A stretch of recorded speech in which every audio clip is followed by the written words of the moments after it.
영광이 성부와 성자와 성령께 처음과 같이 이제와 항상 영원히 아멘. 사도들이 기적을 일으키다. 사도들의 손을 통하여 백성 가운데에서 많은 표징과 이적이 일어났다. 그들은 모두 한 마음으로 솔로몬 주랑에 모이곤 하였다. 다른 사람들은 아무도 감히 그들 가운데에 끼어들지 못하였다. 백성은 그들을 존경하여 주님을 믿는 남녀 신자들의 무리가 더욱더 늘어났다. 그리하여 사람들은 병자들을 한 길까지 데려다가 침상이나 들것에 눕혀놓고 베드로가 지나갈 때에 그의 그림자만이라도 누군가에게 드리워지기를 바랐다.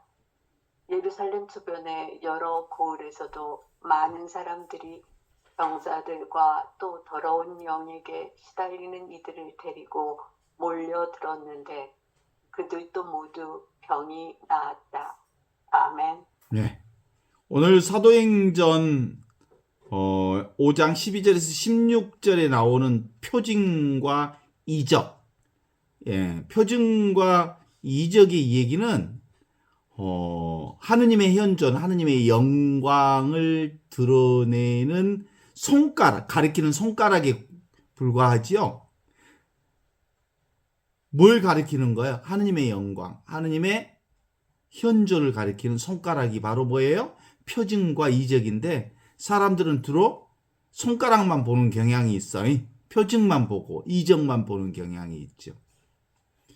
우리는 늘 하느님을 찾는다고 말하지만 그 찾음의 방향이 되게 밖으로 향해 있습니다. 더 높은 것, 더 먼 시간, 더 특별한 체험 속에 하느님의 영광을 만나리라고 하는 기대가 있는 거죠. 그렇지만 정작 가장 가까운 자리, 지금 이 순간 살아 숨쉬는 현실 그 자체가 너무 평범하다는 이유로 지나쳐버립니다. 그래서 마치 눈으로 보는 모든 것을 보면서도 정작 자기 눈은 볼 수 없듯이 가장 분명한 것을 놓치고 살아갑니다. 모든 표정은 뭘 드러내는 거라고요? 현존, 지금 여기 이 순간 내가 살아있음, 영원한 생명, 지금 여기 이 순간 이렇게 살아있음을 드러내는 표징이라고요. 그쵸?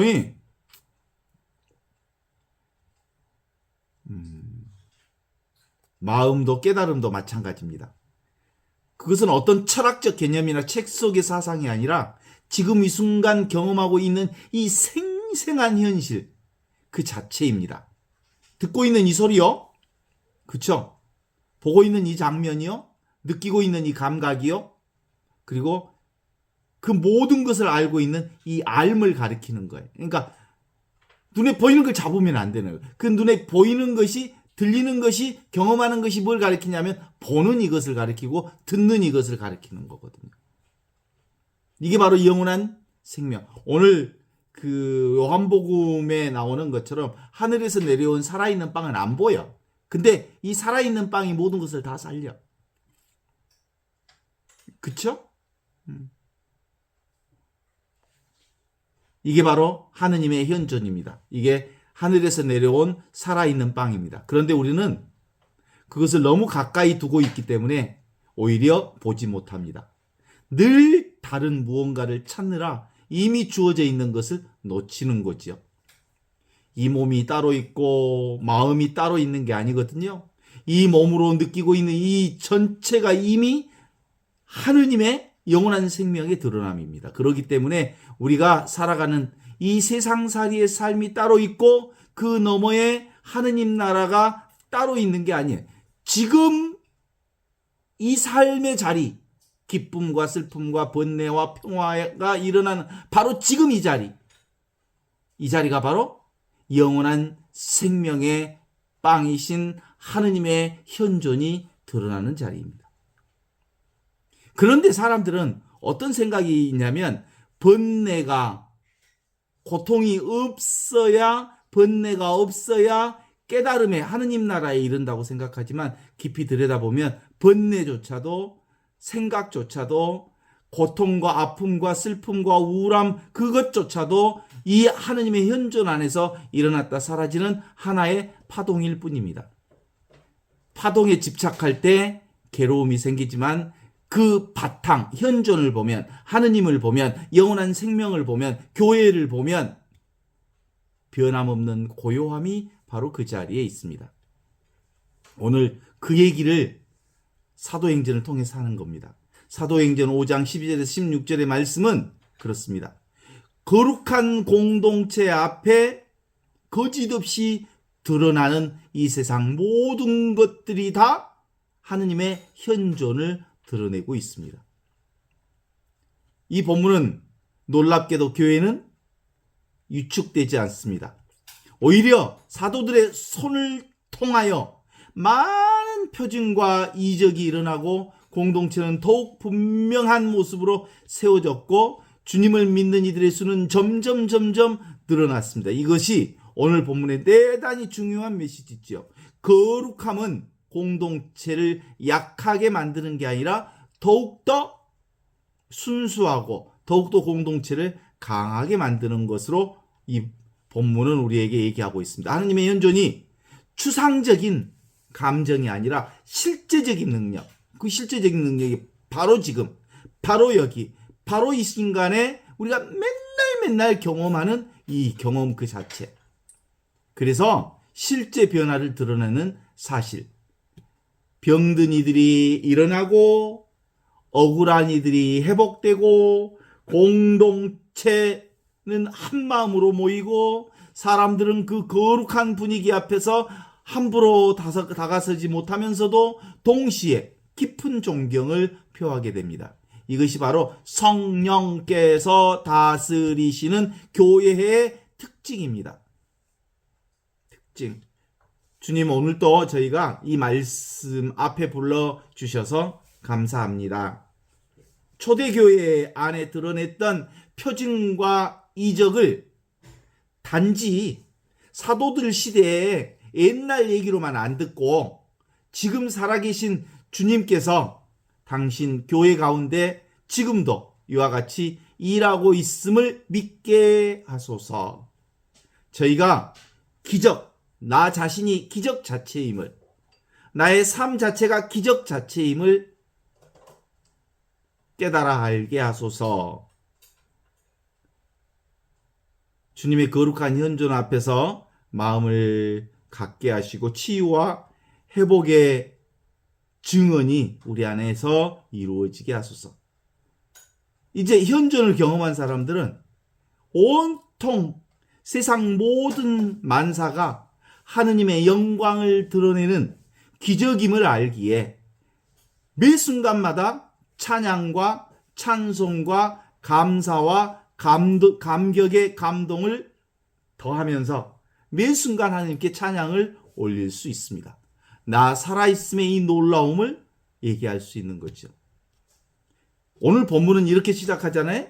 사도들의 손을 통하여 백성 가운데서 많은 표징과 이적이 일어났다. 여기서 먼저 우리 눈에 탁 들어오는 것은 중심이 사도들이 아니라 하느님께서 사도들의 손을 통해서 일하신다 라는 사실입니다. 사도들은 능력의 온천이 아니라 하느님의 축복과 은혜의 통로일 뿐이다. 이걸 전하고 있는 거죠.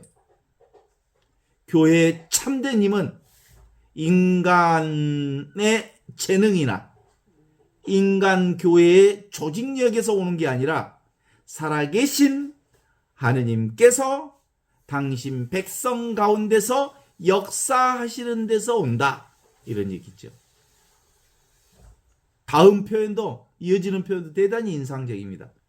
그들은 모두 한 마음으로 솔로몬 주랑에 모이곤 하였고 다른 사람들은 감히 그들 가운데 끼어들지 못하였지만 백성들은 그들을 존경했습니다. 이 장면은 초대교회가 단순히 인기 있는 종교단체가 아니었음을 보여주는 거예요. 이 공동체는 따뜻함만이 아니라 거룩한 무게가 있고 사람들은 그 무게를 느꼈다는 얘기죠. 거룩함에 감동됐다는 뜻입니다. 동시에 주님을 믿는 남녀 신자들의 수는 더욱더 늘어났습니다. 거룩함과 성장과 경애와 회복과 표준과 말씀이 함께 가는 교회의 모습이 이 본문에 그대로 담겨져 있는 모습을 우리가 경험할 수 있죠. 그래서 이 말씀은 교회의 사명을 이해하는데 대단히 중요합니다.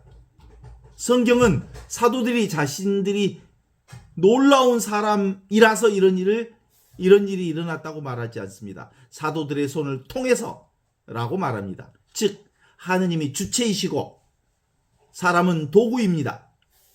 이것이 신앙 질서를 세우는 겁니다. 우리는 자꾸 사람에게 눈이 갑니다. 누가 더 은사가 많은지, 누가 더 말을 잘하는지, 누가 더 영향력이 있는지, 누가 더 교회 권력자인지. 그러나 초대교회가 보여주는 핵심은 그 도구의 화려함보다는 지금 여기 이 순간 하느님의 현존입니다. 주님이 함께 하시면 평범한 손도 치유의 통로가 될 수 있습니다. 주님이 함께하면 평범한 입술도 생명의 말씀을 전하는 통로가 될 수 있습니다. 주님이 함께하시면 나의 이 발걸음도 하느님의 복음을 전하는, 하느님의 사랑을 전하는 사랑의 전도자가 될 수 있습니다. 그러므로 오늘 우리에게 이렇게 물어봐야 합니다. 나는 내 주님 손에 붙들린 도구인가? 아니면 능력 자체를 탐내기보다 먼저 하느님께 온전히 쓰임받는 사람이 되는 것이 얼마나 중요한지를 우리에게 물어보는 겁니다. 주님께 붙들린 손은 누군가를 일으키는 손이 되고, 주님께 붙들린 발은 누구인가에게로 가서 복음을 가져가는 발이 됩니다. 그쵸? 우리는 흔히 나와 이 세상을 나누어 생각합니다. 내가 세상을 바라보고 세상이 나에게 영향을 준다고 여깁니다. 그러나 실제로 경험을 살펴보면 나와 세상은 분리되어 존재하지 않습니다. 보이는 세계도, 느끼는 감정도, 떠오르는 생각도 모두 하나의 동일한 하느님 안에서, 하느님의 장 안에서, 하느님의 마음 안에서, 하느님의 은총 안에서, 하느님의 사랑 안에서 일어나는 겁니다. 그 마음은 개인적인 것이 아니라 경계가 없는 하나의 전체성 가운데서 그리스도 안에서 이루어지는 일입니다. 그래서 우리 그리스도인들은 늘 이렇게 고백합니다. 그리스도를 통하여 그리스도와 함께 그리스도 안에서 성령과 하나 되어 모든 것을 경험합니다. 우리 경험은 그냥 나의 경험이 아니라 그리스도의 경험입니다. 그래서 이 그리스도의 전체성을 신앙의 언어로 다시 확인해 본다면 그것을 가리켜서 하느님의 현존이라 부릅니다. 그러므로 우리는 삶과 분리된 존재가 아니죠. 삶을 살아가는 어떤 주체가 따로 있는 것 아닙니다. 우리가 곧 삶이요, 삶이 곧 나요, 내가 곧 공동체요, 공동체가 곧 교회요, 교회가 곧 하느님의 현존으로 드러나고 있습니다. 우리가 곧 삶 그 자체입니다. 숨을 쉬고 있는 이 순간, 말을 듣고 있는 이 순간, 존재하고 있는 이 순간, 모든 것이 이미 완전한 현존입니다. 여기에 어떤 조건도 필요가 없습니다. 더 나아져야 할 것도 없고 다른 상태에 도달해야 할 필요도 하나도 없습니다. 제가 요즘에 계속해서 읽고 있는 모든 것이 산산이 부서지는 순간이라는 책 제목이 너무 마음에 들어서 계속 읽고 있는데, 정말 모든 것이 산산이 부서져 버렸을 때 비로소 하느님이 주인이시라는 것을 압니다. 지금 여기 이 순간 살아있는 하나님의 현존이 모든 것을 일으켜 세운다는 걸 압니다. 모든 것이 산산이 부서져 버렸을 때 내가 하는 게 아니구나. 내가 사는 게 아니구나. 내가 숨 쉬는 게 아니구나. 내가 걸어가는 게 아니구나. 내가 움직이는 게 아니구나. 그리스도가 하는 거구나. 라는 걸 아는 거지요. 문제는 생각입니다. 생각은 끊임없이 이 얘기를 만들어냅니다. 과거를 해석하고 미래를 상상하고 지금 이 순간을 놓치게 만듭니다. 나는 아직 부족해. 나는 더 깨달아야 해. 나는 하느님과 멀리 떨어져 있어. 모든 생각이 만들어낸 관념입니다. 그런 이 얘기를 잠시 내려놓고 보면 아무 일도 일어나지 않는 고요한 이 자리에서 모든 것을 행하시는 주님을 만날 수 있습니다. 모든 것이 산산이 부서졌을 때야 비로소 완벽하게 주님께서 모든 일을 하신다는 것을 깨닫는단 말이에요. 그 고요함은 비어있는 게 아니라 모든 것을 담고 있는 충만함입니다. 소리가 들리면 소리를 담고, 감정이 올라오면 감정을 담고, 생각이 올라오면 생각마저도 품어주는 자리, 그 자리는 변하지 않는 오직 그리스도와 함께, 그리스도 안에서, 그리스도를 통하여 성령과 하나 되어 일어나는 그 자리, 일어났다 사라지는 모든 현상이 그리스도를 통하여 그리스도와 함께 그리스도 안에서 성령과 하나 되어지는 일들입니다. 신앙은 결국 지금 여기 이 순간으로 돌아오는 일이에요. 멀리서 하느님 찾을 게 아니라 지금 여기서 이미 살아있는, 살아 움직이는 현존을 알아보는 일, 지금 여기를 알아보는 일, 이 순간을 사는 일, 이게 바로 신앙입니다. 기도도, 묵상도, 수행도, 그리고 묵주기도도 모든 것이 다 지금 여기 이 순간 현존을 깨닫기 위한 길일 뿐입니다. 지금 현존을 깨닫는 그 깨달음은 어떤 특별한 체험이 아니라 너무나도 평범해서 오히려 관과해왔던 바로 그것을 알아보는 것이지요. 지금 이 순간 아무것도 더하지 않고 아무것도 빼지 않는 채 그대로 머물러 보면 그냥 들립니다. 그냥 들리죠? 그냥 느껴지지요? 온갖 감각이 그냥 생각들이 스쳐 지나가지요? 그 모든 것 뒤에 항상 조용히 자리하고 있는, 알아차리는 주님 그리스도가 그 자리에 있습니다. 모든 것을 알아차리는 그리스도. 그 그리스도 알아차림은 노력으로 만들어지는 게 아니라 이미 그 자리에 있던 것을 경험하는 하느님의 현존이죠. 표징과 이적은 단지 사람을 놀라게 하는 현상이 아니에요. 성경에서 표징은 언제나 하느님이 누구신지, 현존이 누구신지 하느님을 가리키는 손가락입니다. 손가락. 다시 말해서 기적 그 자체가 목적이 아니라 기적을 통해 살아계신 주님의 통치와 자비가 드러나는 것이 목적입니다. 그래서 초대교회 안에서 일어나는 모든 표징과 이적은 하나의 사실을 증언합니다.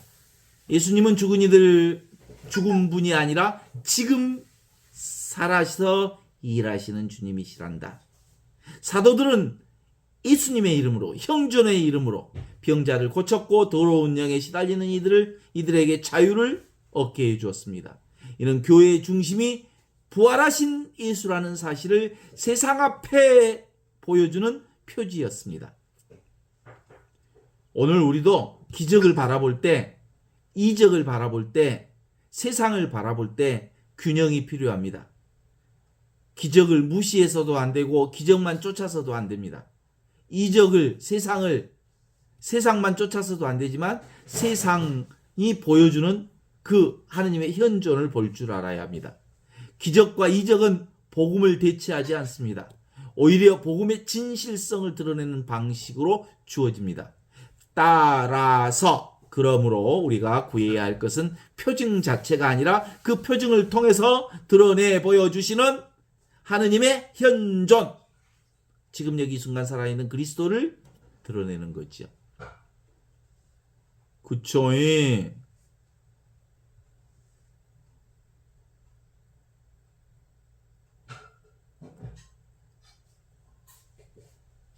표징과 이적이 많아질수록 사람들은 개인적인 영웅주의로 흐르는 게 아니라 오히려 한 마음으로 함께 모여 공동체성이 더 분명해졌다는 것을 초대교회는 우리에게 말해주고 있습니다.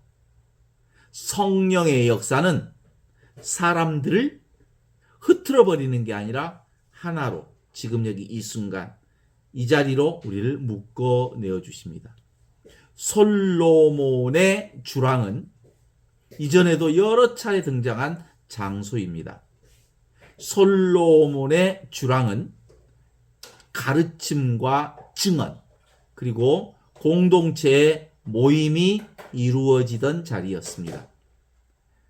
다시 말해서 초대교회는 기적만 체험하는 집단이 아니라 함께 모여 말씀을 듣고 예수님을 증언하는 공동체였습니다.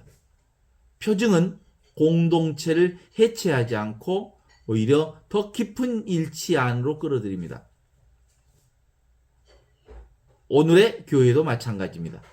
내가 교회라고 그랬죠? 교회가 바로 나라고 그랬죠? 우리는 나로 살고 교회로 살고 공동체로 살고 하느님의 현존으로 살고 하느님의 사랑으로 살고 하느님의 은총으로 살고 하느님의 구원으로 삽니다. 이 은총 체험이 많아질수록 공동체는 더욱 더 깊어집니다. 개인적 체험만 강조되면 쉽게 자기중심적으로 되지만 참된 성령의 역사는 우리를 더 깊이 교회 안으로 부르게 됩니다. 그래서 함께 모이고 함께 기도하고 함께 듣고 함께 나누는 자리가 되는 거죠. 그러니까 내가 지금 듣고 보고 느끼고 아는 것, 나 혼자 듣고 보고 느끼고 아는 것이라는 생각을 하면 안 된다니까? 우주가 듣고 우주가 보고 우주가 경험하고 우주가 맛본다니까? 그 우주가 바로 공동체고 교회가 보고 교회가 느끼고 교회가 듣고 교회가 안다니까? 아무도 감히 그들 가운데 끼어들지 못했다. 이 구절 대단히 흥미롭지요?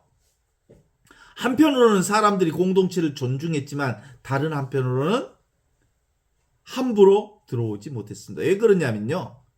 초대교회 안에는 단지 친근함이 있는 게 아니라 그 공동체의 거룩함이 함께 있었기 때문에 그렇습니다. 오늘 우리의 교회는 너무 세상의 공간, 교회 공간으로만 이해하고 싶어하고 세상의 공간, 그냥 공간 안에서의 그 하느님의 교회를 얘기하는 경향이 많습니다. 교회가 뭐라고요? 교회가 바로 나고요. 교회가 바로 현존이고요. 교회가 바로 은총이고요. 교회가 바로 구원이고요. 교회가 바로 사랑이고요. 교회가 바로 은혜 그 자체입니다. 은총의 장이지요. 그래서 그 교회가 바로 상처받는 영혼을 품습니다. 동시에 하느님의 거룩함이 느껴지고 되는 게 지금 여기 이 순간 하느님의 현존 자리가 거룩함이 깃들어 있는 자리입니다. 어디에요? 거룩함이 어디가 있어? 지금이 거룩하지. 여기가 거룩하지. 이 순간이 거룩하지. 무슨 거룩함의 장소가 따로 있냐고. 누구나 다 하느님 안에서 이 거룩함 안에서 거룩함 가운데서 성령 안에서 살고 있습니다. 초대교회는 사람을 밀어내는 것이 아닙니다. 다만 거룩함이 너무 실제하였기에 가볍게 호기심만으로는 접근하기 어려웠습니다. 신앙은 구경거리가 아닙니다. 진실한 마음으로 다가가서야만 비로소 현존을 경험합니다. 우리의 삶을 살아가면서 늘 우리는 두 세계를 나누어 생각하죠. 하나는 내면의 세계, 하나는 외부의 현실 이렇게 두 개로 나누잖아. 내 안에서 일어나는 감정과 생각은 내 것이고 눈앞에 펼쳐지는 세상은 밖에서 일어나는 것이라고 여기죠. 이 분리는 일반인들, 보통 사람들은 너무나도 자연스럽고 당연하게 느껴지기 때문에 우리는 한 번도 그것을 의심해 본 적이 없습니다. 그러나 이 성령 안에서, 교회 안에서 바라보면, 이 공동체 안에서 보면, 이 하느님의 현존으로 바라보면 이 분리는 실제라기보다는 생각이 만들어낸 하나의 해석일 뿐입니다. 지금 이 순간 경험을 가만히 한번 들여다보면 보이는 것, 들리는 것, 느끼는 것, 그리고 떠오르는 생각까지 이 모든 것은 하나의 동일한 사랑의 장 안에서, 현존의 장 안에서 동시에 일어나고 있습니다. 우리는 그것을 바로 현존이라고 부릅니다. 현재 존재하는 눈앞에 이거의 신앙의 언어로는 하느님의 현존이라고 부를 수 있습니다. 중요한 것은 그것이 둘이 아니라는 사실입니다. 내면과 외부는 나누어져 있는 두 세계가 아니라 하나의 살아있는 하느님의 현존 안에서 드러나는 다양한 모습일 뿐입니다. 내가 투사한 거요. 나의 세계요. 삶 그 자체가 내고 내가 곧 삶이요. 그럼에도 불구하고 우리는 삶과 분리된 존재처럼 느끼죠. 내가 세상을 살아가는 주체고 세상은 나에게 영향력을 주는 대상이라고 믿는다께. 그렇지만 이 느낌 역시 생각과 감정이 엮어낸 하나의 이야기에 불과합니다. 나는 여기 있고 세상은 저기 있다. 이 단순한 구조가 굳어질수록 우리는 점점점 삶과 멀어지고 하느님과도 멀어집니다. 진정한 의미에서 우리는 삶을 살아가는 존재가 아니라 바로 삶 그 자체가 나요. 숨 쉬고 있는 이 순간 들려오는 이 소리, 몸의 감각, 스쳐가는 생각, 이 모든 것이 분리된 게 아니라 하나의 흐름 속에 있다니까. 그리고 그 흐름을 가능케 하는 바탕, 변함없이 모든 것을 받아들이고 비추는 자리가 바로 하느님의 현존인 무대와도 같은 바탕 의식이라는 거지요. 이 의식의 전경에서 끊임없이 변화가 일어납니다. 기쁨이 오고 슬픔이 지나가고 생각이 생겨나고 사라집니다. 외부의 사건들이 쉼없이 변화가 일어납니다. 이 모든 것은 마침 이 무대 위에서 펼쳐지는 배우들의 연기와도 같는 거죠. 어떤 장면은 밝은 장면이 오기도 하고 어떤 장면은 어둡습니다. 어떤 인생사 문제는 모든 장면이 펼쳐지는 무대 자체는 전혀 변함이 없는데 배우도 바뀌고 이야기도 바뀌고 대사도 바뀌고 배경도 바뀌고 무대는 언제나 그 자리에 있지만 무대에 흐르는 이 얘기들은 끊임없이 새로운 얘기를 만들어냅니다.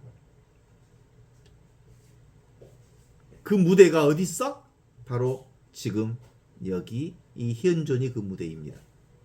하느님의 현존은 어떤 특별한 순간에만 나타나는 게 아니라 이 모든 변화가 일어날 수 있도록 변화 없는 바탕으로 있습니다. 우리는 흔히 배우들의 연기에 몰입하고 웃고 웃지만 무대는 잊어버립니다. 그러나 이 하느님의 현존은 배우를 없애는 게 아니라 무대를 알아보는 데 있습니다. 그쵸? 백성들은 그들을 존경했습니다. 초대교회가 세상과 완전히 단절된 폐쇄 집단이 아니라 세상 한가운데서 세상을 살아갔던 하느님의 공동체 사람들이었습니다. 오히려 사람들은 그 공동체의 진실함과 능력, 사랑과 거룩함을 보면서 초대교회를 존경하게 되었습니다. 세상은 언제나 교회를 지켜봅니다. 교회가 스스로를 높이려 할 때 존경을 잃고 거룩함을 잃지만 반대로 진실과 거룩함, 사랑과 돌봄으로 살아갈 때 말하지 않아도 교회는 신뢰를 얻게 됩니다. 존경은 홍보로 얻는 게 아니라 삶 그 자체의 무게로 얻어지는 거죠. 오늘날 우리의 교회가 다시 세상 안에서 신뢰를 회복하려면 화려한 전략보다 진실한 삶을 살 필요가 있죠. 약한 이들을 외면하지 않고 말씀을 왜곡하지 않고 주님 앞에 정직하게 살아갈 때 사람들은 교회 안에서 다른 세계에 그리스도의 향기를 맡게 될 것입니다. 주님을 믿는 남녀 신자들의 무리가 더욱더 늘어났다. 이렇게 고백하잖아요. 이 말씀 매우 중요합니다. 아무도 감히 끼어들지 못했는데 바로 이어서 신자들의 수가 더욱 늘어났다고 말합니다. 이것은 모순이 아닙니다. 가벼운 호기심으로는 접근하기 어렵지만 참된 믿음으로 더 깊이 끌려 들어가는 공동체가 바로 교회 공동체지요. 깨달음의 공동체란 말입니다. 현존의 공동체입니다. 우리는 교회의 성장 원리를 봅니다. 참된 성장은 문턱을 없애는 데만 있지 않습니다. 오히려 교회의 본질이 뭐냐면 거룩함과 복음의 능력을 분명히 드러낼 때 진정으로 찾는 사람들이 더 깊이 끌려옵니다. 초대교회는 지금 여기 이 순간 살아있는 하나님의 현존이라고 하는 이 정체성을 분명히 한 공동체였습니다. 그래서 남녀 신자들 함께 언급된다는 점, 남녀 신자들이 점점 늘어났다라고 얘기하죠. 복음은 특정 계층이나 일부 사람들의 것만 아닙니다. 남자도 여자도 다양한 사람들이 주님께 다가옵니다. 복음은 경계를 넓히면서 생명을 퍼뜨리는 공동체입니다.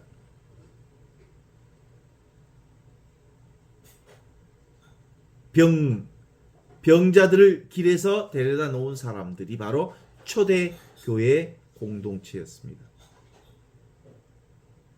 오늘 본문은 사람들이 병자들을 한 길까지 데려가 침상이나 들것에 눕혀 놓았다고 전합니다. 이것은 단지 기적을 기대하는 군중 심리만을 말하는 게 아닙니다. 거기에는 간절함이 있습니다. 사랑하는 가족을, 고통 속에 있는 이웃을 어떻게든 살리고 싶어하는 마음이 담겨 있습니다. 우리는 여기서 공동체 바깥의 세상이 교회를 어떻게 바라보았는지도 보게 됩니다. 그들은 초대 교회를 이론만 말하는 집단으로 보지 않았습니다. 실제로 사람을 살리는 공동체, 회복시키는 공동체로 보았습니다.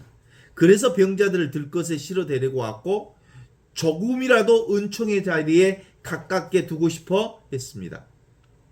오늘의 교회는 세상에 어떤 기대를 주고 있을까 한번 생각해 보면 절망한 사람들이 마지막으로 희망으로 찾아오는 자리인가? 요즘에 교회에 마지막 희망을 걸고 사람들이 찾아올까? 그런 과정을 보기가 참 어려워졌지요.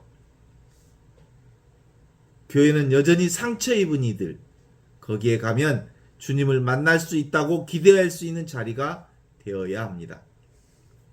따라서 세상과 세상 밖은 둘이 아닙니다.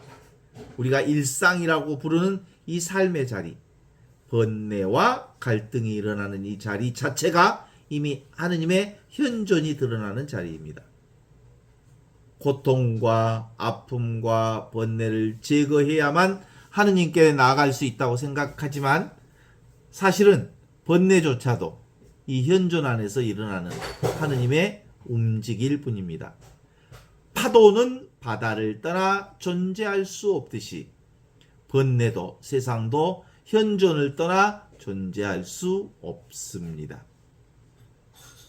이 몸 또한 다르지 않습니다. 우리는 종종 몸을 하나의 대상으로 여기고 마음을 또 다른 영역으로 분리합니다. 그러나 실제로 이 몸이 그대로 마음이고 이 마음이 그대로 현존입니다. 그래서 나와 세계는 둘이 아니라 하나의 살아있는 전체성의 그리스도를 드러내고 있습니다.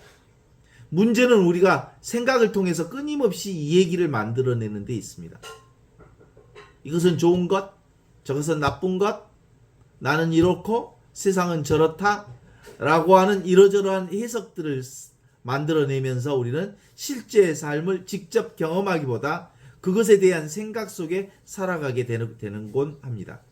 그리고 그 생각이 만들어낸 세계를 실제 세계라고 착각하게 됩니다.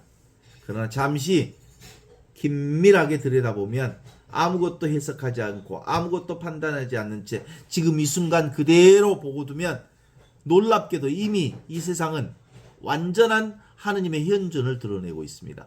들리는 소리 그 자체로 완전하고요. 느껴지는 감각 그대로 충만하고요. 지금 여기 있는 그 어떤 부족함도 없는 최상의 상황을 하느님이 표현하고 펼치고 있는 거라고 볼 수 있죠. 지금 여기 이 순간 본래 있는 이 고요와 침묵과 순수, 이 비춤은 단순히 소리 없는 상태가 아니라 생각이 만들어내는 얘기 이전의 자리거든요. 이 자리에서는 더 이상 나와 세계가 나누어지지 않습니다. 오직 이것, 지금 이 순간 생생한 현실만이 있습니다. 그리고 바로 이것이 하느님의 현존입니다. 하느님은 지금 이 순간 이렇게 살아 움직이고 있는 전체가 바로 하느님을 드러내고 있습니다. 우리가 그것을 보지 못하는 이유는 너무너무 멀리 있어서가 아니라 너무너무 가까워서 너무너무 온전히 떼내야 뗄 수 없는 함께 있기 때문에 오히려 놓치고 맙니다. 그래서 깨달음이라고 하는 것, 현존이라고 하는 것은 무엇을 새롭게 얻는 게 아니라 이미 주어져 있는 것을 알아보는 것, 삶과 분리되어 있지 않다는 사실, 지금 이 순간 이미 완전하다는 사실, 최상선이라는 사실, 이보다 더 아름다울 수 없고 이보다 더 좋을 수 없고 이보다 더 최상일 수 없는 현존 안에서 이루어지는 사건임을 경험하는 겁니다. 이 자각, 이건 특별한 경험이 아니에요. 지극히 평범한 일상 속에서 이루어지는 거예요. 걷고 있을 때, 숨 쉬고 있을 때, 누군가를 바라보고 있을 때 그 모든 순간 속에 이미 찬란한 하느님의 현존이 빛나고 있습니다. 생각으로 만들어낸 얘기는 잠시 내려놓고 침묵 속에 이 순간 그대로 마주해 보면 바로 지금 여기 이 삶이 곧 나요. 내가 곧 이 삶 안에서 온전한 하느님의 영광을 드러내고 있다는 걸 깨달아 알게 될 겁니다. 삶이 곧 하느님의 현존이라는 말은 하나의 신념이나 교리가 결코 아닙니다. 우리는 흔히 하느님을 어떤 대상으로 생각하지만 더 나아가야 만날 수 있는, 더 정화돼야 체험될 수 있는 어떤 궁극적 상태로 여기지만 이러한 생각 자체가 이미 우리의 현존 안에서 멀어지게 합니다. 왜냐하면 하느님을 대상으로 설정하는 순간 우리는 그것과 분리된 전제가 되기 때문입니다. 그래서 진리는 나뉘어져 있지 않습니다. 이 하느님의 현존은 어떤 이름으로 부르든 지금 여기서 경험되고 있는 생생한 현실과 분리될 수 없습니다. 듣고 있는 이 소리, 느껴지는 이 몸, 떠오르는 생각과 감정, 그것을 알고 있는 이 알아차림 전체가 이미 하나의 완전한 현존이고 그것이 바로 하느님의 드러남이기 때문입니다. 너무 멀어서가 아니라 너무 가까워서, 아니 바로 나 자신이기 때문에 대상처럼 붙들 수 없는 거죠. 사람들은 베드로가 지나갈 때 그의 그림자만라도 누구에게 두려워지기를 바랬습니다. 이 표현은 자칫 베드로라고 하는 사람을 숭배처럼 보일 수 있으므로 조심해서 읽어야 합니다. 본문의 초점은 베드로 개인의 마술적 능력이 아닙니다. 그만큼 하느님의 현존이 사도들을 통해 강하게 드러내고 있다는 뜻이지요. 구약에서 하느님의 현존은 어떻게 나타나요? 구약에서는 성막과 성전, 구름과 불, 그리고 언약궤와 같은 표징을 통해서 드러납니다. 그런데 사도행전에서는 성령께서 공동체와 사도들을 통해서 역사하십니다. 하느님의 현존이 더 이상 특정한 성전이라고 하는 건물 안에만 갇혀 있지 않고 살아있는 사람들을 통해서 흘러간다는 걸 보여주고 있죠. 사람들은 바로 이 현존의 능력을 기대하는 겁니다. 오늘 우리에게 중요한 그림자 자체가 아니라 우리의 삶이 주님의 현존을 드러내는 통로가 되는가 하는 점이죠. 내 말과 태도, 나의 기도와 손길, 방문과 일호를 통해 누군가가 하느님의 따뜻함을 경험할 수만 있다면 우리 역시 하느님의 현존을 품은 사람으로 살아가고 있는 것이지요. 본문의 마지막 부분은 참으로 놀랍습니다. 예루살렘 주변의 여러 고을에서 많은 사람들이 병자들과 더러운 영에 시달리는 이들을 데리고 몰려왔고 그들을 모두 병이 나았습니다. 이 구절은 복음의 반경이 이미 예루살렘 밖으로 퍼져나가 있음을 시사해 주는 말씀입니다. 하느님의 은총은 장소에 머무르지 않고 점점 넓어집니다. 이 장면은 복음이 인간 존재 전체를 향하고 있다는 사실을 보여주고 있죠. 몸의 질병도, 영혼의 억눌림도, 더러움의 영의 속박도 현존 앞에, 예수님의 이름 앞에서 치유와 해방의 대상이 됩니다. 복음은 추상적 사상이 아니라 인간 전체를 살리는 생명의 능력이기 때문입니다. 그래서 초대교회는 이 점을 대단히 강조하지요. 초대교회는 바로 이 점 때문에 세상을 흔들어 놓습니다. 그들은 단지 좋은 말을 하는 집단이 아니었습니다. 초대교회는 실제로 사람을 살렸고 세상을 회복시켰고 묶은 자를 자유롭게 했습니다. 살아있는 하느님의 현존이 거기 있었기 때문입니다.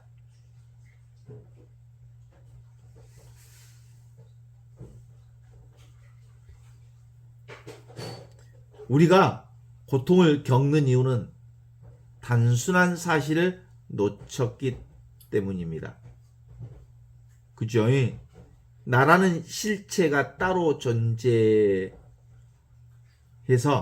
그 내가 세상 속에 살아가고 있다고 믿는 순간 모든 것이 분열되기 시작합니다. 내가 따로 있다. 내 것이 따로 있다. 그때부터 우리는 끊임없이 자신을 방어하고 자신을 정당화하고 타인과 비교하면서 살아갑니다. 그래서 나는 옳고 너는 틀렸다. 생각은 단순한 의견 차이를 넘어서 이제는 존재 자체를 둘로 쫙 갈라놓는 분별로 나갑니다. 이 분별의 구조는 영화에서 나오는 것처럼 잘 드러납니다. 같은 사건을 두고도 사람마다 전혀 다른 얘기를 만들어내지요. 각자는 자신의 입장에서 진실을 말한다고 믿지만 모든 이야기는 결국 자기 중심으로 해석할 뿐입니다. 우리의 삶도 다르지 않지요? 우리는 사실 있는 그대로 보기보다 늘 자신의 기억과 자신의 감정과 자신의 판단을 덧붙여서 하나의 얘기를 만들어냅니다. 그러니까 지가 만든 얘기죠.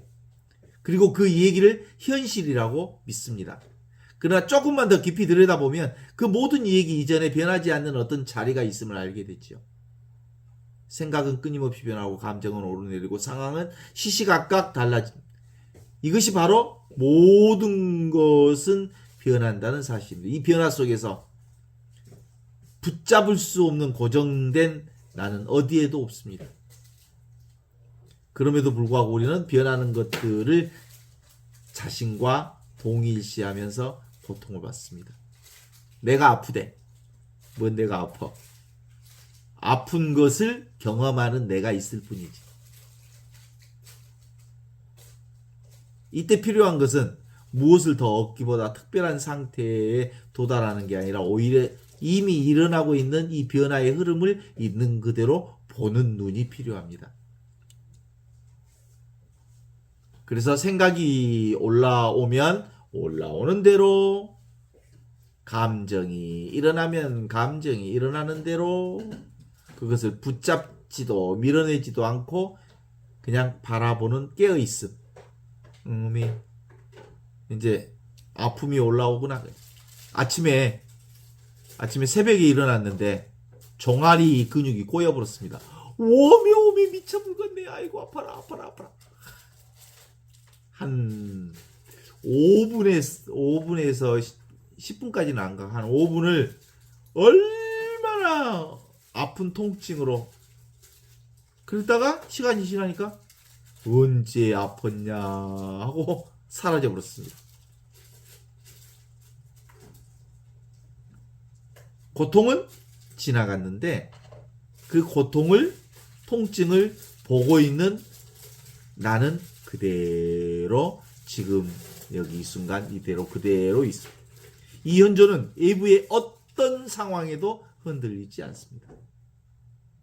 삶에서는 여전히 기쁨과 슬픔이 오가고 아픔과 고통과 성공과 실패가 반복되고 관계 속에서도 끊임없이 상처를 주기도 하고 받기도 합니다. 그러나 그 모든 경험이 일어나는 바탕, 배경, 그 자리는 변함이 없습니다.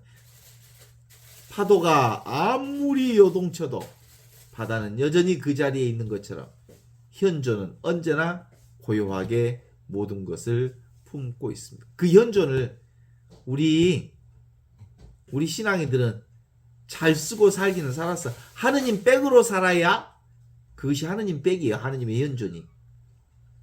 말로만 하느님 백으로 살지. 여기서 우리는 한 가지 중요한 사실을 마주하게 됩니다. 우리는 동시에 두 가지 측면을 살아가죠. 하나는 끊임없이 문제를 만들어내고 흔들리는 개인적 자아이고, 다른 하나는 아무 문제도 없이 그 모든 것을 비추는 근원적 존재입니다. 전자는 얘기 속에서의 나이고 후자는 얘기 이전의 나이입니다. 그죠? 우리는 뭘로 살아? 텅 비어있는 하느님의 본성, 하늘 본성으로 살아요. 무슨 일이 있어도 아무 일이 없는 그걸로 산다고. 그런데 흔들리는 개인적인 자아는 내가 경험하는 모든 것이 내가 아프대. 내가 종아리가 아프대.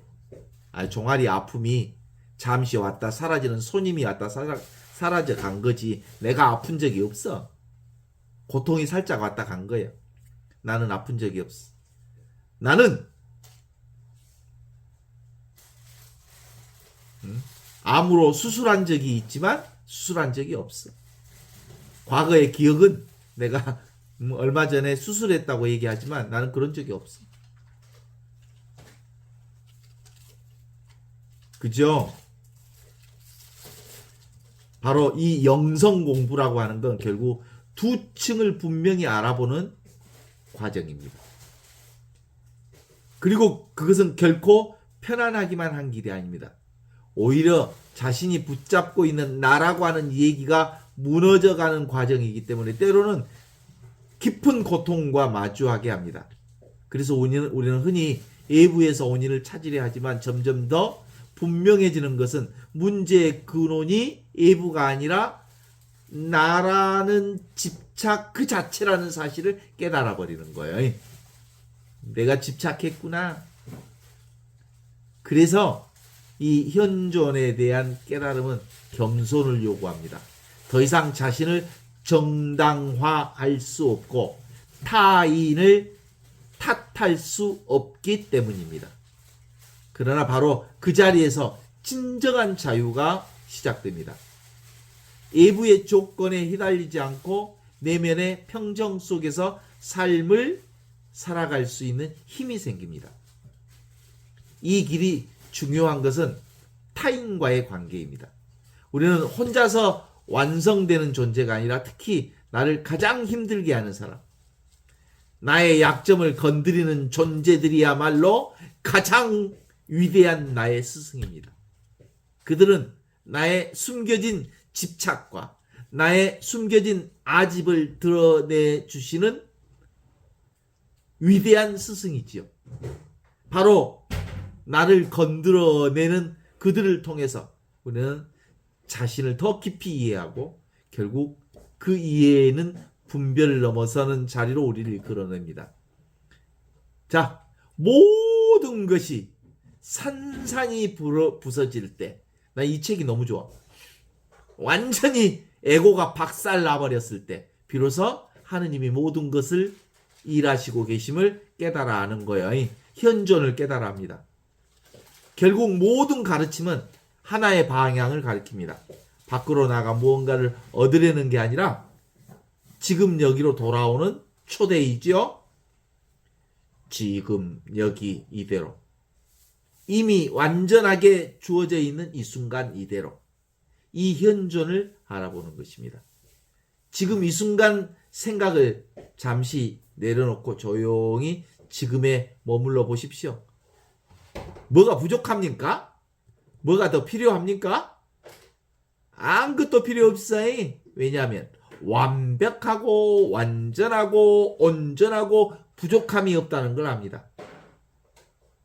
이미 모든 것이 다 여기 있습니다.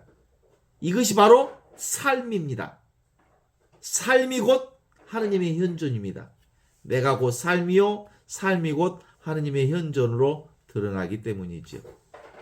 우리는 오랫동안 진리를, 하느님 나라를 어떤 목표처럼 이해해왔기 때문에 그렇습니다. 더 기도해야 하고라이, 더 정화해야 하고요. 언젠가 도달해야 할 어떤 하느님 나라를 우리가 경험할 수 있었으면 좋겠어라. 그런 게 어디 있어? 지금이 하느님 나라지. 이미 하느님 나라를 살고 있지. 지금의 삶은 늘 미완성처럼 느껴지고 현재 나는 어딘가 부족한 존재처럼 여겨지는, 그건 다 생각이 그런 거예요. 이러한 모든 전제는 하나의 근본적 오해에서 비롯됩니다. 진리를 앞에 있는 것으로 설정하는 순간 이미 그것과 분리된 나를 만들기 때문에. 진리는 따로 있지 않아. 이미 진리여. 이미 완전한 하느님 나라를 살고 있어. 그러나 진리는 이렇게 항상 말로 표현하면 진리가 아니야. 진리를 이미 살고 있는 거지. 그죠? 사도행전 5장 12절에서 16절은 성령께서 다스리시는 하느님 나라의 공동체의 모습, 현존의 모습을 이렇게 멋지게 잘 표현해 줬단 말이에요. 이 공동체 안에서 표징과 이적이 일어나고 한마음의 일치가 있고 거룩한 무게감이 있고 백성들의 존경이 있고 실제적인 치유와 회복이 일어나는 공동체. 이게 바로 하느님의 현존이 공동체 안에서 드러나는 모습을 초대교회가 제대로 보여줬죠. 그래서 교회는 단지 모임 장소가 아니라 생명의 통로여야 합니다. 사람들은 교회를 통해 살아가는 주님의 손길을 경험해야 하는 거죠. 그죠? 주님, 이 초대교회 안에서 나타낸 표징과 이적을 바라보면서 저희도 살아계신 주님의 현존을 살게 해 주십시오. 우리를 당신 손에 붙들린 하느님의 도구로 사용해 주시고 우리의 손길과 말과 기도와 그 모든 것이 사람들에게 치유와 위로와 회복의 통로가 되게 해 주십시오. 기적만, 눈에 보이는 것만 쫓아다니는 게 아니라 기적의 주님이신 현존하신 당신을 더 깊이 찾게 하시고, 그래서 우리의 공동체가, 우리의 교회가, 나 자신이 바로 하나님의 거룩함과 자비를 함께 드러나는 교회가 됐으면 좋겠습니다. 주님 한마음으로 모이는 은총을 내려주십시오. 우리가 분열과 무관심을 치유하고 사랑과 경외의 말씀과 능력이 함께 흐르는 공동체가 되게 하셔서 병든 이들에게는 회복을, 지친 이들에게는 새 힘을, 억눌린 이들에게는 자유를, 찾는 이들에게는 믿음을 허락해 주십시오. 오늘도 살아계신 현존의 이름으로, 예수님의 이름으로 저희를 맨날 순간순간 새롭게 하셔서 까르페 디엠 이 순간을 살게 하시고 아모르 파티 운명을 사랑하게 하시고 메멘토 모리 모든 것이 다 지나간다는 것을 깨달아 알게 하시며 지금 여기 이 순간 현존을 살게 하소서.